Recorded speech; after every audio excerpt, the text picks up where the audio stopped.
Derajat para wali. Aulia adalah segelintir manusia dari seluruh lautan manusia yang ada. Mereka adalah orang-orang yang telah berhasil menempuh jalan spiritual lebih tinggi dari semua manusia. Mereka telah dipenuhi oleh cahaya Tuhan.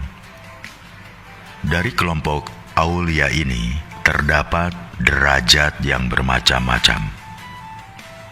Yang paling rendah di antara mereka, tentu saja di antara orang-orang yang tinggi tingkat kedekatannya kepada Allah, disebut sebagai autad atau tiang-tiang pancang. Disebut demikian karena merekalah tiang-tiang yang menyangga kesejahteraan manusia di bumi. Karena kehadiran merekalah Tuhan menahan murkanya. Allah tidak menjatuhkan azab yang membinasakan umat manusia. Ibnu Umar meriwayatkan hadis Nabi, sesungguhnya Allah menolak bencana karena kehadiran muslim yang saleh dari 100 keluarga tetangganya. Kemudian ia membaca firman Allah, sekiranya Allah tidak menolakkan sebagian manusia dengan sebagian yang lain, niscaya sudah hancurlah bumi. Quran Surat Al-Baqarah. Penghulu para aulia adalah kutub Rabbani. Di antara kutub dan autad terdapat kelompok peringkat abdal atau para pengganti. Disebut demikian karena bila salah seorang di antara mereka meninggal, Allah menggantikannya dengan yang baru. Bumi tidak pernah sepi dari mereka, kata Rasulullah. Karena merekalah manusia mendapatkan curahan hujan, karena merekalah manusia ditolong.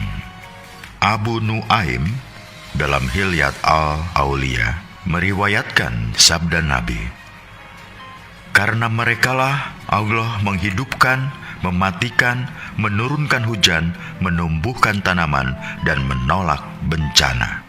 Sabda ini terdengar begitu berat sehingga Ibnu Mas'ud bertanya, apa maksud karena merekalah Allah mematikan dan menghidupkan? Rasulullah bersabda, karena mereka berdoa kepada Allah supaya umat diperbanyak, maka Allah memperbanyak mereka. Mereka berdoa agar para tiran dibinasakan, maka Allah membinasakan mereka. Mereka berdoa agar turun hujan, maka Allah menurunkan hujan.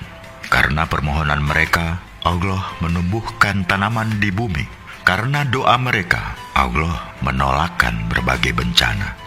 Anehnya, derajat itu mereka peroleh bukan karena menyandarkan sepenuhnya kepada banyaknya sholat atau puasa. Para sahabat banyak yang heran, sehingga menanyakan kepada Rasulullah, dengan apa mereka mencapai derajat yang mulia itu? Rasulullah menegaskan, bi'al saka wa al nasyihat illi al muslimin, dengan kedermawanan dan kecintaan yang tulus kepada kaum muslim. Selain itu, Rasulullah juga menyatakan, bisidki awara wa husun aniyat wa salamat al qalbi wa al nasihat li jami al muslimin, dengan ketaatan yang tulus, kebaikan niat, kebersihan hati, dan kesetiaan yang tulus kepada seluruh orang Islam. Pada sejarah kesufian, telah banyak para wali yang sampai pada peringkat kutub al-Rabbani, seperti Syekh Abdul Qadir al-Jailani, Syekh Mansur al-Halaj, dan Syekh Siti Jenar. Demikian pula para wali abdal yang meneruskan perjuangan rohani mereka.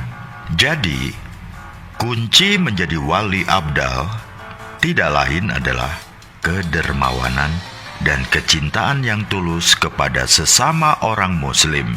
Itulah yang mempercepat perjalanan kita kepada Allah dan mengantarkan kita menjadi aulia Allah. Tentu semua didasari dengan pengendalian hawa nafsu serta pembersihan dan menjaga kesucian hati. Oleh karenanya, persiapkanlah diri Anda untuk segera menjumpai Allah dengan mengaplikasikan cara-cara menjadi wali Allah.